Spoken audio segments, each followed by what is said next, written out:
Welcome back. I forgot my cowboy hat. Starting already? Sorry, go ahead. Motherfucker. Okay. 3, 2, 1. Ladies and gentlemen, welcome back. Episode 34? 3, 4? 30? 33. Thinking that next week because I'm out of quarantine. That's right. I have COVID. Feel bad for us. Watch the podcast. Suplex Biddies episode 33 brought to you by Couch Guy Sports. I am the blueprint. Matt Logan. Just kidding. Chris Jones here. Excuse me. With the vid. We're here. We have I squat 4 plates, bitch, Diego. And then he who squats 4 plates, As of 3 hours ago. Yeah. Or more than that. How long ago? 4 hours ago. Whatever. Good times. I saw a better package deal than that what Biden signed this afternoon. I agree. See, he was talking. He was looking at his watch, and I was thinking about the TikTok dance when he looks at his watch. Oh yeah. That's what I thought of. I don't know how to TikTok, so I'm like a real guy. just confirmed. So let's talk here. So not only is Suplex Biddies brought to you by Couch Guy Sports, but we're also sponsored by our good friends over at Shocked Energy. Shocked Energy is a drink made by gamers for gamers. All their flavors compact with 180 milligrams of caffeine to ensure that no matter what you're doing, your focus will always be razor sharp to keep you performing at the top of your game. Their formulas are designed to specifically give you a high energy boost when you need it the most, while ensuring to avoid the jitters after too much caffeine consumption. Do yourself a favor. Go to www.shockedenergy.com. Use the internet one time, not only for CouchGuySports.com, check out all the blogs, but go to www.shockedenergy.com and use the promo code CGSN today for 10% off your order. Check out their green apple flavor box or even their watermelon flavor box. Oh, and don't worry because they ship worldwide. Jesus Jones, be able to talk. Get your Shocked Energy and let us help you gain your focus and energy back today. All right. Harmon, what the fuck do you doing? Scratching my head. Harmon's got a robot arm just touching him tonight. We're in one of those moods. I've evolved. But yeah, no, so we're here. We're live. Here to talk full gear, and we're here to give a fun little take as well tonight. So let's dive into the full gear results, shall we? Sure thing. Okay. So I don't have our stats in front of us. I don't have who picked who, as I am not in my current house, as you can see. COVID, quarantine, it's a story for a different day. So on the pre-show, we had Sheeta and Thunder Rosa tagging up against Jamie Hayter and Nyla Rose, and they won. We had MJF and Darby, MJF pinning Darby in a 22-minute phenomenal match. Yep. We had the Lucha Brothers retaining against FTR. We had Bryan Danielson making Miro submit to be the number one contender or just get a future AEW World title shot. Christian Cage, Jungle Boy, and Luchasaurus defeated the Super Click in a Falls Count Anywhere match. Cody Rhodes and Pac teamed up and beat Malachi Black and Andrade El Idolo. Britt Baker defeated Ty Conte to retain the AEW Women's Championship. We had CM Punk defeat Eddie Kingston in what I thought was low-key one of the best matches of the night. Yep. Inner Circle defeated Men of the Year and American Top Team in the Minneapolis Street Fight. Shout out Eddie Guerrero. And Hangman Adam Page, the day has come, is our new AEW World Heavyweight Champion. Woohoo! Oh, so happy. So happy to finally see that happen, man. So let's talk. What were some surprises we saw? What were some ideas we had moving forward?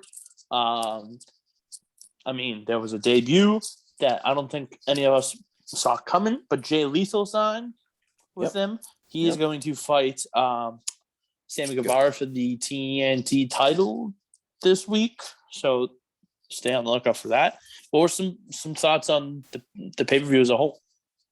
It was a phenomenal show, man. Like outside of the Inner Circle street fight, I could have done without it. It was good for what it was. The guys from Top Team seemingly played their roles pretty well. The Inner Circle, I don't know. I feel like they've almost run their course, or they're just really not good as baby faces. Not quite sure how everyone else feels about that, but it was good to see them get out there, have some cool spots. Yeah, Guevara, do a little swanton bomb off a ladder for old time's sake. Shout out to Jeff Hardy and all them. And it was, I believe, it was the 16-year anniversary for Eddie Guerrero's death to the day. And he actually died in Minneapolis. Mm-hmm. So it was kind of cool seeing every match dedicating like almost a little spot to each of them, whether it was someone doing the Three Amigos or someone throwing a frog splash in there, doing the little Viva La Raza taunt. It was nice. Taunt? What did I say? Taunt? Did I say taunt? Yeah. You said taunt. What are you from, Taunton, kid? Taunton. Sorry, it's the Jesus. Boston accent. Taunt. It was cool to see. And, the Eddie Kingston Punk one, I didn't expect the crowd to be so hot for it. I knew there was some build behind it. Obviously, they brought in some real world animosity. And they did well on the mic, obviously, building the hype for it. They had their nice little brawl before the pay-per-view. The match was only 11 minutes. And, you could have told me it was 25 of just them beating the piss out of each other. And it was just, they were hot. The crowd was hot. The guys did exactly what they should have done. Kingston's just, at some point, he's going to win a title of some sort. And it's going to be a great moment for the fans because they freaking love that guy. And Punk is still just seemingly almost finding his stride. Since he's returned, he's just doing everything he can. He's bleeding a little bit, showing a little color. And threw in a little shout out or whatever you want to call it to John Cena's 5 Moves of Doom. That got the crowd all riled up. He did a couple shoulder blocks, nice little missed clothesline to a back suplex. He had the hand up like he was going to do the 5-knuckle shuffle, but he ended up, not quite getting there. But it was honestly probably one of the best pay-per-views I've ever seen. The only thing, like I said, I didn't like, I still enjoyed it, but I don't want to even call it a dud, but it was the Inner Circle versus America's Top Team. Like outside of that, everything else was, I would give it all 4 stars or higher besides that. So what about you guys? Diego, what do you think? I kind of forgot what we were talking about because Honeyman went on for a while. I only talked about one match. I know. I was trying to leave it for you guys. No, I'm Full just messing. Oh, okay. Unfortunately, I actually wanted to swing over to Honeyman's place to watch Full Gear, and I had plans to do so, but my Saturday went completely south on me, and at the time that I looked, it was already bedtime. So, and Full Gear was already over, so I didn't get to watch it. I unfortunately can't give an opinion. The other thing that I will say is, again, just going back to Honeyman's point about the 16-year anniversary of Eddie Guerrero's passing away, unfortunately passed away. It's remarkable how much of a legend he really was with all of, wrestling and whatnot. Clearly, his legend is to be lived in generations to come. Like there's no question. You look at an 8-year-old or 10-year-old these days, they more than likely know who Eddie Guerrero is because of YouTube videos and all that stuff that exists nowadays. It's not like, back in 1980s or 1970s when wrestling was just starting to get started that you could find a lot of this content to understand some of the trajectory that has led some of these legends to be the legends that they are and being so respected. So, nothing but thoughts and prayers to the Guerrero family. Clearly not an easy day to remember, but it's one of those things that, as part of a minority, it's one of those things that certainly leaves people to feel very, very proud of themselves to be able to say that, a Spanish wrestler has gone down as a legend of a multi-million-dollar company that's widely known around the industry and that has set the standard for what wrestling really is. So, Oh yeah. Sorry, I just got really thrown off because I just saw the ESPN app updated as what it is now, and I don't know how I feel about it. It's very red. Mine's just very white, and I don't like it. Oh. Basketball might have changed colors, but Jones, what was your favorite match? You got to tell me. I don't know if you necessarily got to watch it unless it was on stream, as again, unfortunately, you've been in quarantine. Thank goodness you and the lady are feeling better. So hats off to you guys for beating Thank you. Never lost my taste, never lost my smell. So that's awesome. A good thing. Perfect. But so Get vaccinated. That's a blessing, Seriously. honestly, because even for some of the vaccinated who have dealt with it, I know we're not. Whoa, Jesus! It is super white. ESPN, holy crap! I almost just lost my eyesight. That's for The brightness was pretty high there, bud. That's for all the video watchers on YouTube. Shout out to you. But no, no wonder I just scratch my eyes like crazy in every episode. This is why. Thank you, ESPN. You're making me lose my eyesight real quick. But I just wanted to say, like, shout out to you guys that even the vaccinated who have dealt with COVID, fortunately, do lose some of their senses, like smell or taste, and the fact that you guys didn't, like, that's outstanding for you guys. Keep staying. I mean, to go off the record, I've made chocolate chip pancakes today. I've never made chocolate chip pancakes in my life. Cooked? Yes. Cooked? Yes. Wow, you've changed. So yeah. So how many fire trucks showed up? None, surprisingly. I only burnt one pancake today. Nice. Which is good. Did you make the big boys? Or did you make like the silver dollar boy? I made like. You made the bronze dollar one.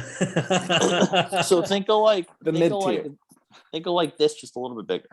Oh, okay. That's a solid one. Yeah. Wow. Yeah. Jeff Jones, dude, let's go. You knew that he was ready to talk about that pancake where he had something circular ready to go.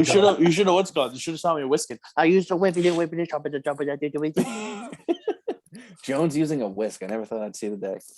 Me either. I mean, he does have them whiskers, but I couldn't see. Yeah, I need a haircut so bad. I can't wait to get out of quarantine, man. I need a cut so bad. My barber, if you're watching this, I'm making a call the second I'm out. But no, I mean, my favorite match, though, for AEW, it's a little bit different. My favorite match overall, I think, was Danielson and Miro. I just think for how quickly they put that together, a solid 20-minute performance, they put that together. I think that was solid. But if I'm AEW and I'm holding my hats on two guys that I created and watch them soar into I think what could be very much so greatness, especially to start off the show, I'm taking MJF and Darby Allin. I think that was a absolute bona fide. If I swear, Dave Meltzer, I'll find you. If it's not at least a 4-5, I'm coming for you. I don't care if it wasn't in the Tokyo Dome. In Minneapolis, it was great overall. Don't get me wrong.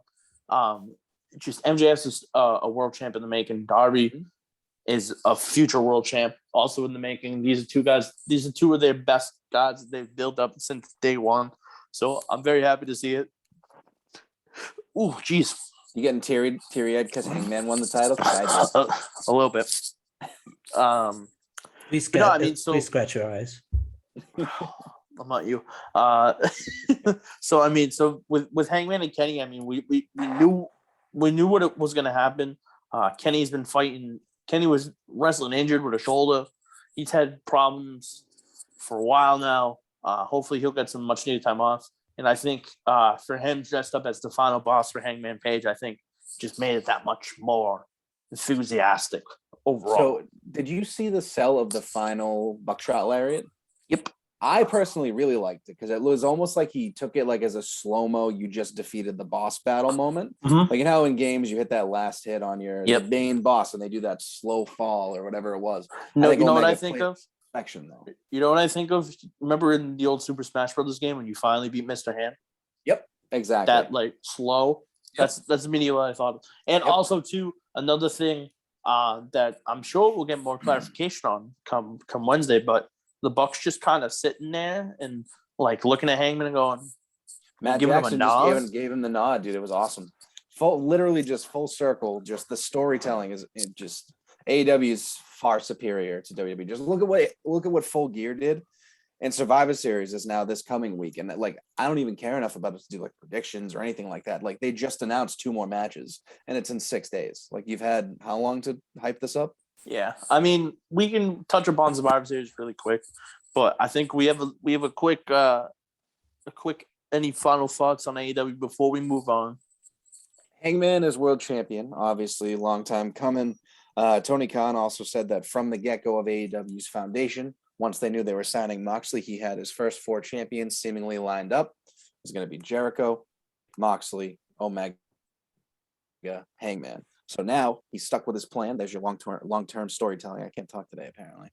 And it's just nice to see him finally get his victory, his little moment with the Dark Order where they were going to give him a beer to celebrate, and he knocked it away to hug his friends. Shows how far along the characters come, and he said, I don't need the beer anymore. I don't need the alcohol. I got my friends. I got my win. I got my confidence back. So it's just a great story that I'm glad got the payoff it deserves. So I'm looking forward to him, and seemingly it's going to be him and Danielson. So that's going to be a great first match for him. Diego?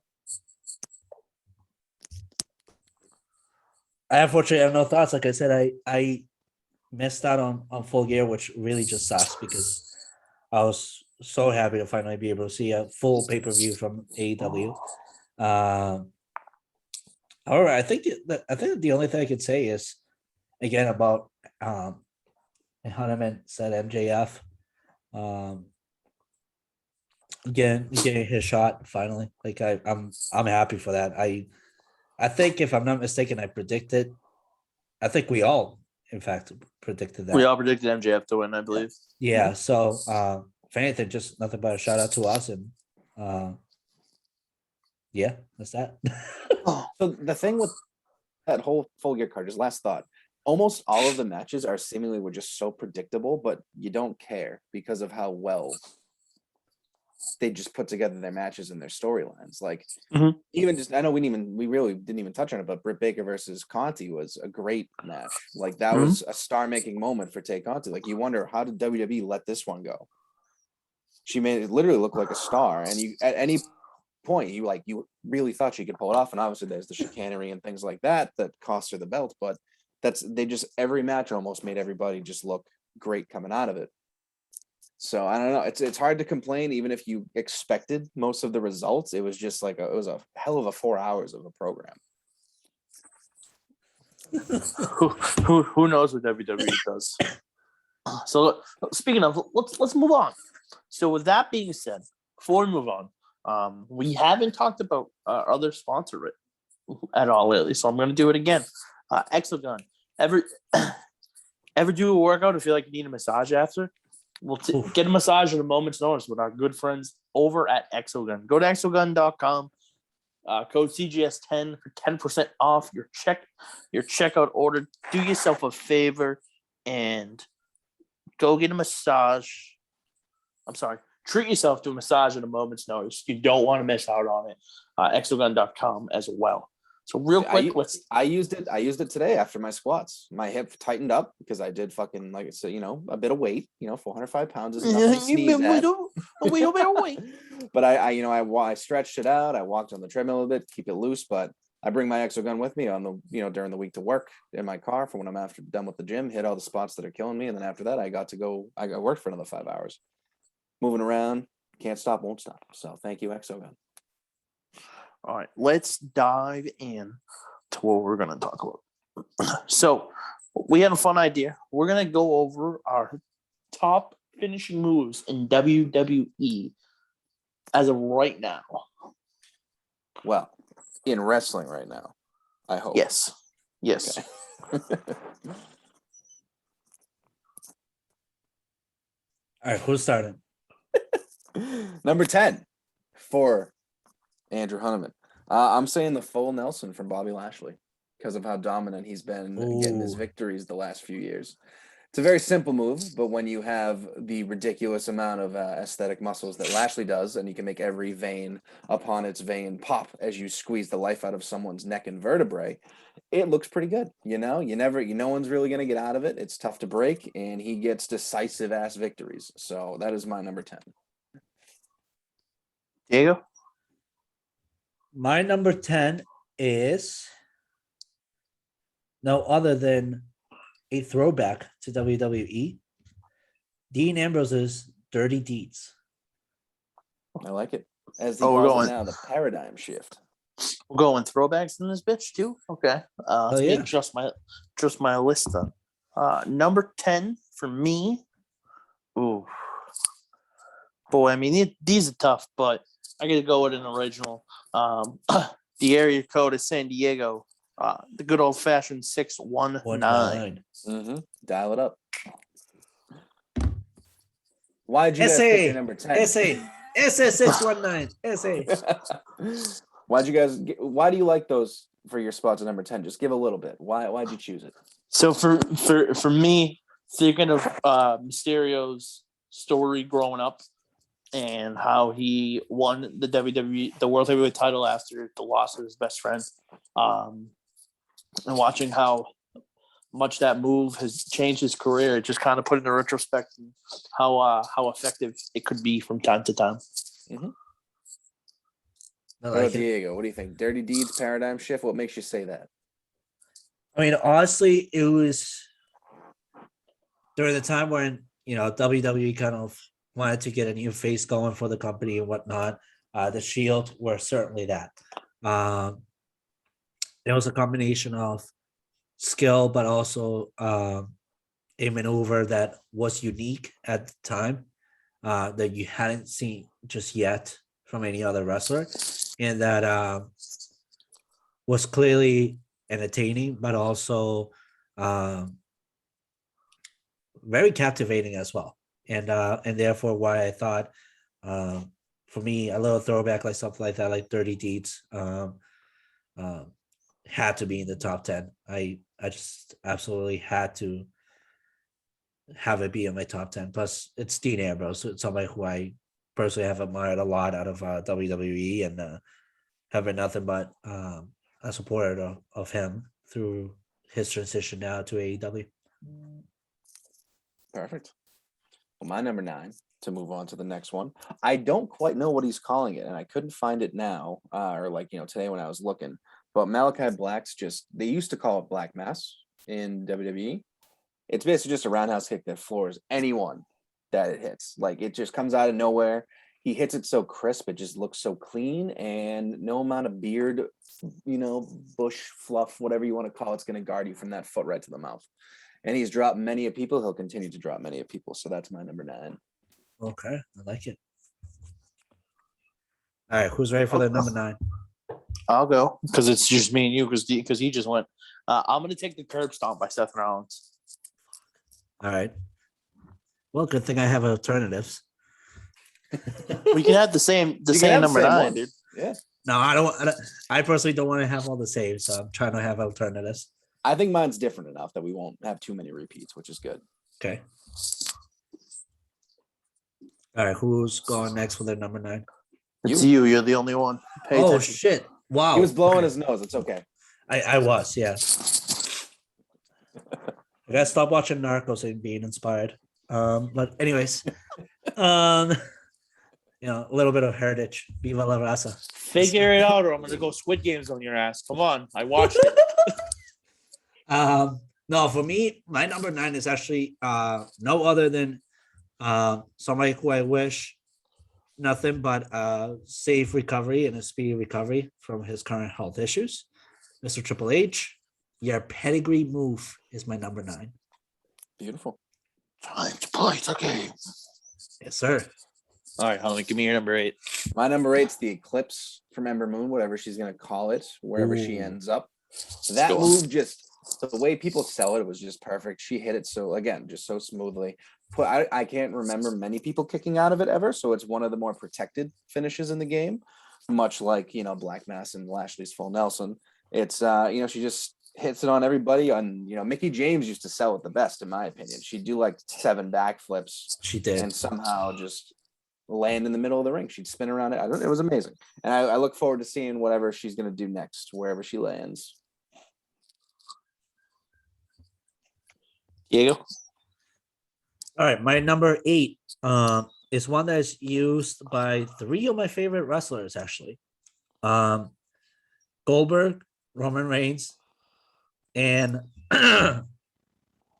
Edge. Sorry, going through a cold and my throat is just not feeling right.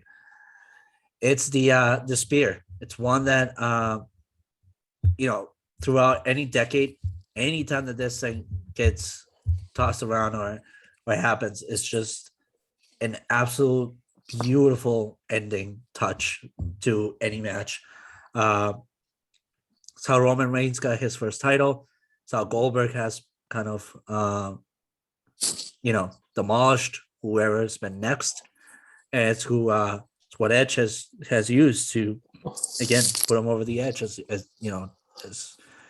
Which corny spear's as your that may favorite? sound. And Edge also over the edge. Bobby Lashley also uses the spear. Sorry, not to give him any credit, not to take any credit away from Bobby. Mine, to be honest with you, it's gotta be Roman's. Roman's just kind of hits in a different way. He honestly knows how to deliver it, and I think he puts a beautiful art to that spear. Not to take away, how Edge and Goldberg and Lashley deliver it, but I think he has the correct timing to do it and to do so. See, I feel like Edge always has a spear that's like kind of quick and it hits. But Yeah. Goldberg's got the big, ridiculous one where he ends up spearing him for about 10 feet and then drops him. Yeah. And Roman's right in that middle ground. Yeah, And it just looks crisp. It looks powerful and it hits fast. exactly. So I Exactly. feel you on that. Yeah. That's me. Number 8 has to be the best ever was, the best there ever will be. Bret Hart and the Sharpshooter. Oh, okay. Just, I'm a sucker for a good submission also move. saying it too.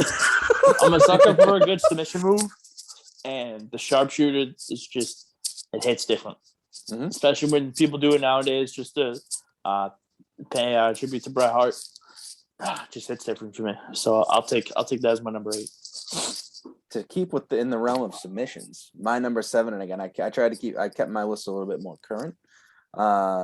My pick was Britt Baker's Lockjaw, because in her title reign and her ascent to the top of AEW's women's division, she's locked that motherfucker in on many a ladies, and you're not getting out of it. It's just someone shoving their hand down your throat and you pass out. She's got a nice little glove for it. It's a nice spectacle, and it's got a pretty high success rate. So Britt Baker, number 7 for me. Lockjaw. See, she's the only person that I've seen shove her fingers in other people's mouths and they've passed out rather than thrown up.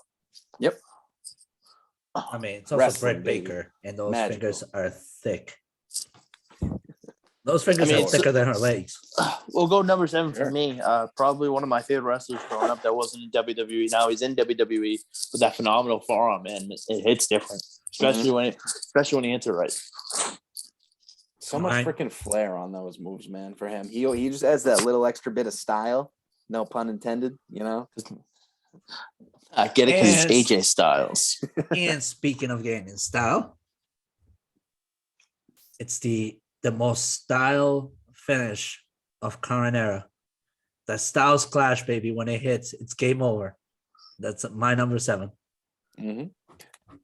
I love the guys that actually have the multiple finishes. Like AJ could win with the calf crusher, phenomenal forearm, and the Styles Clash. So any of the guys that can whip one of those out just to finish up any different match is the best. Like Roman has the spear and the guillotine, things like that.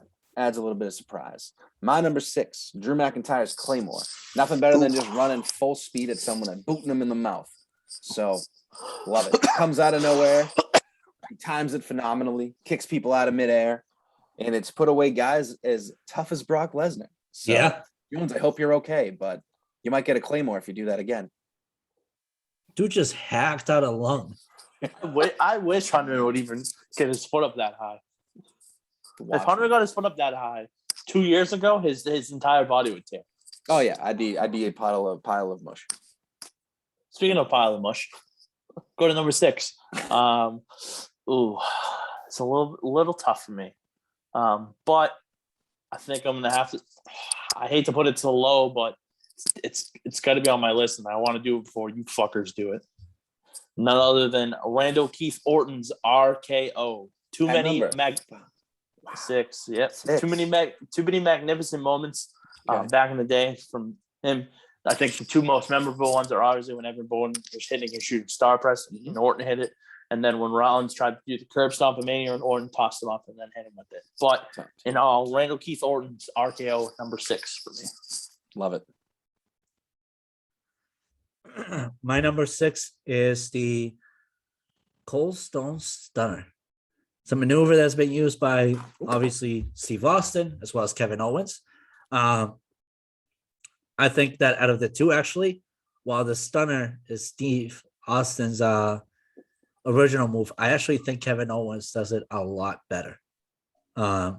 He's again one of those things where Steve knows when to deliver it, but delivers it a little bit oversold, while Kevin just knows how to deliver it spot on, perfect timing to just end the match and call it a day. I think it also doesn't help that at the time when Steve Austin was delivering these things, the acting was just piss poor, and it was just, trying to overhype what was just done. While in today's day and age, it just seems like a little bit far more natural, but with a little bit of the sell to it. And that's where I think Kevin Owens. That's where I think Kevin Owens is a far better stunner than Steve Austin. Now, correct me if I'm wrong, but Stone Cold used to do a lot more of the one-handed stunners, right? Yeah. I feel like Owens does the double, right? The two, Almost it's a little extra power behind it. So. Yeah. A little extra, Yeah, it's that little extra flair. A little extra pizzazz, It's the extra pizzano. Yeah. Anthony Pizzano. Next up, number 5. We already talked about it, but for me, it's Roman Reigns' spear. Enough said. We already talked about it. Carry on. Ooh, Number 5 for me,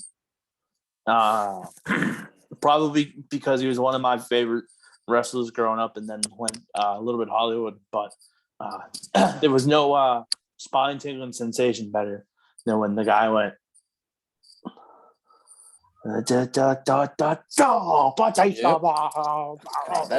That must have sucked to take as a bump every fucking time, man. Imagine if you were just one of those jobbers trying to drive you through the center of the earth. Like, nah, dude. There you go. Me and Batista bomb. My number 5 is another WWE throwback. It's one that I feel was extremely cool and relatable whenever he dropped it. It still is. It's no other than CM Punk's GTS, the go to sleep. The way that this guy delivers it, when it hits, baby, it's game over. It's absolutely game over. And it's one of those very, very, very unique finishing moves that, it's only cool when the original person does it, and it's only cool on him when he does it. Mm-hmm. All right, Harmon 4. Not my number 4. Going back to the submission route, for me is the bank statement via Sasha Banks. Ooh. Another one of those ones where Charlotte, I'm a boss. I'm a boss.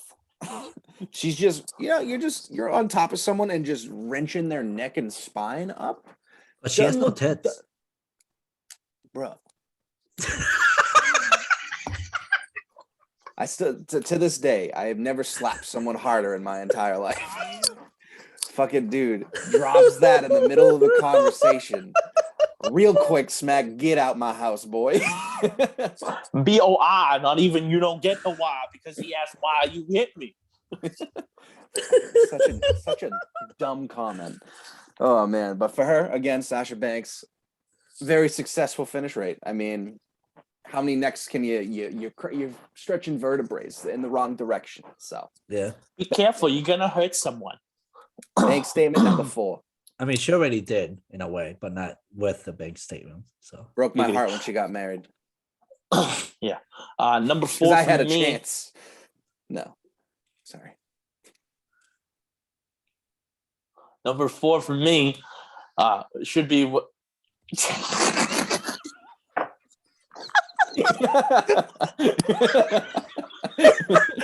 that was an all-time Suplex Biddies moment. For those who are not watching us on YouTube, Hanuman just slowly brings his camera down, and all I see is that little dick.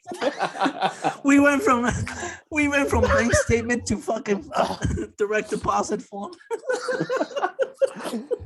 Well, I forgot the screen doesn't turn off like a phone when it gets halfway. So, remember when flip phones would get like 45 degrees and the screen would go off? So So this finisher for me might be the finisher for Hanuman, and that's called the Big Ending by Big E, because Hanuman might be ending his way slowly out of the building after that. But when Big E hits that big ending, you know that it's time for business. Yes, sir. Don't you dare be sour. Don't you do it. Don't. All right, Diego, give me a number 4.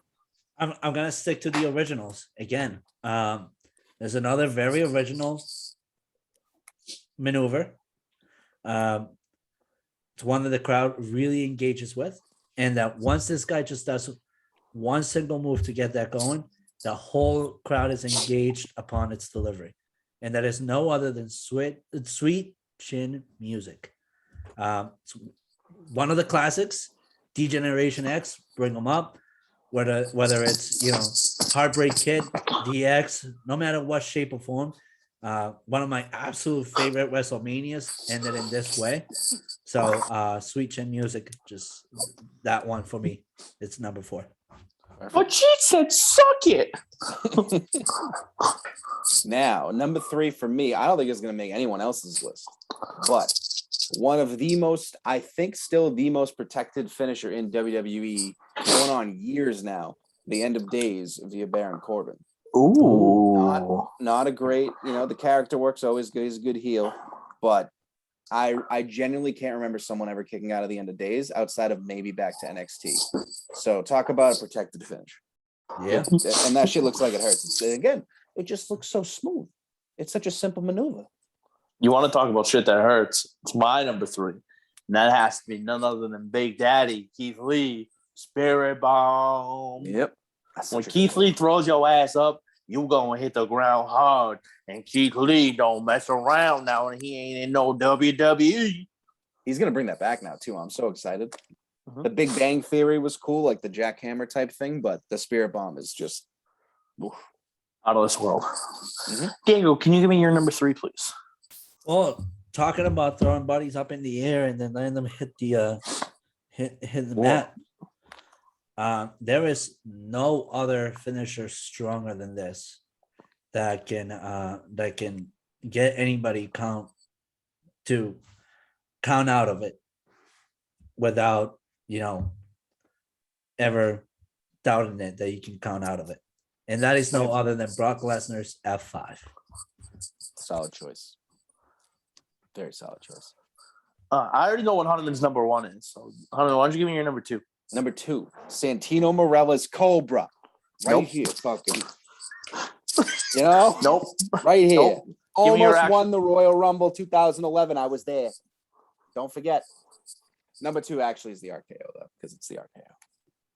Yeah, Randall Keith Orton, baby. Yeah. I don't know. Everybody knows what it is at this point. Yeah. It went viral. It was a Vine. Just, all right. Vine. Remember the paper cutout, like stop action picture thing with the RKOs when someone just fell off something? What a great era for fucking network television. And Vine. My number 2 has to be none other than Undertaker's Tombstone Pile Driver. Mm-hmm. Because when he stuck that tongue out, you know that motherfucker was putting your ass out. And I can see that Diego is upset. Is that your number 2? I hope you fuck a donkey. I'm here. Okay, Hunter looks like Cadet Kelly over there every time he does that. God damn it. Well, you look like Malcolm Bivens. Stop! Like I didn't bred into my brain. Actually, my number 2 is a bit of a number throwback. 2. I think it's more of a classic throwback than anything else. It's the Jackknife Powerbomb by Kevin Nash. That is a maneuver that when the dude is feeling it and he can deliver it, dude, forget about counting 1, 2, 3 out of it. Just throw in the towel. Game over. Done with the match. It's a ruthless finisher, in my opinion, and I think it deserves to be in the top 5 conversation at all times.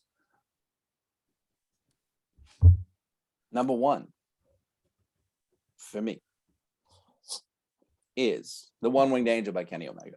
I think Jones saw that one coming. Oh, yeah, I could have saw that coming from a mile away. Once again, just talk about a protected finisher. He's so good at it. And Kota people look so Ibushi, good. he does. No, Kota Ibushi is the last one to kick out of it, and it was at like the G1 Climax in 2018. I thought that was going to play a bigger role in their Hangman match this past Saturday, but it did not. So it's, again, still a protected finish. And it looks painful as shit, so I wouldn't want to take it. So One Winged Angel, number one.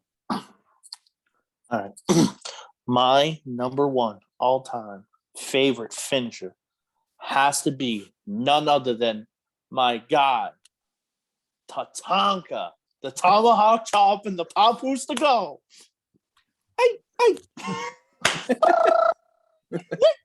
Big man slapping Nick me. I'm just kidding. I'm just kidding. By the way, that was nothing but an inside joke for Hahnemann. Number one is by far the best move off the top rope I've ever seen in my entire life, and that's Pac's Black Arrow. Without a doubt. That's without a doubt. I like that. That's my number one move of all time. Shout out to Taka. My number one. Little racist. My number one is an No. absolute fan favorite. It's no other than Jack Black's Nacho Libre. Hell yeah, dude. I mean, That seated senton when he sits on someone's face. Hell yeah. I should have saw that coming from a mile away just based off of Diego's ethnicity. Listen, if that flying nacho is not coming with a fart at the end, did you even put Goya seasoning on it? No. Definitely not. You Exactly. got a part. Yeah, exactly. Exactly. No, actually, my number one move, which the Black Print at this point stole from me, is the Tombstone Power Driver. Once that motherfucker sticks out that tongue and just goes like this, dude, it's end of days, game over, big finish, big ending, whatever the hell you want to call it. All of it things. together. It's The Big Apple. Okay. the Steel City, All California. right. So to end off the episode, I want to talk about a story about one Mark Calloway, aka The Undertaker. Okay. So my uncle's friend owned a funeral home, and The Undertaker needed to borrow a hearse. So he left tickets. Listen to me. He left tickets with the guy, and said, "Take whoever you want." And lo and behold, this motherfucker got to sit behind ECW and SmackDown taping, so I got to sit behind Taz and Joey Styles and Wow. JBL and Michael Cole, and I was on TV multiple times. Thanks to The Undertaker for giving that guy the tickets. So you can see, shout you out can see Mark Davey Calloway. Jones. Yeah. Yeah, I have more. What's the word? I have more of a relationship with him than that motherfucking fake Undertaker fan ever does. Hudman, you know what I'm talking about? Is that the one? Nope. Oh. I'm talking about your former roommate. Okay. Him. Okay. Nah. We don't name drop here. That's his dad. It's not his dad. He's my dad now. Because did Wait, Undertaker give him tickets? No. Did he Are they- give me? Absolutely. Are they banging? Where? All right, we're ending the episode there. Yep. So again, episode 30. Oh, real quick. There's 5 matches announced for Survivor Series. All inter-promotional brand, whatever. Who do you think wins the pay-per-views total win count? I'm saying SmackDown this year. I'm saying SmackDown, too. 4-1. It's 4-1. Okay, I'm saying SmackDown 3-2. 4-1. I'm thinking SmackDown actually. Don't even fucking say 5-0 because Roman Reigns is beating Biggie. Oh no, wait, the wrong way. Nope, that's not what I'm That talking would work, about. though. That would work, Joe. Who am I That's talking about? perfect. Who am I You're talking about Who am I Becky and about? Charlotte, I imagine, right? Nope. I think RK Reese? Bros can beat the Usos. That's why. Oh, okay. Oh, okay. Yeah, I was So with I was that being thinking said, along the episode- lines of 3-2 as well. Episode 33, Suplex Biddies, use the internet one time ago, CoachGuySports.com. Shout out our sponsor, Exogun, exogun.com. Code CGS10 for 10% off. ShockEnergy.com. Code CGSN for 10% off. Watermelon, green apple, all that good shit. And we'll see you guys next week for episode 34. And if you're not liking and subscribing, do yourself a favor and do it, or Hunterman's coming to Claymore kick the fuck out of you.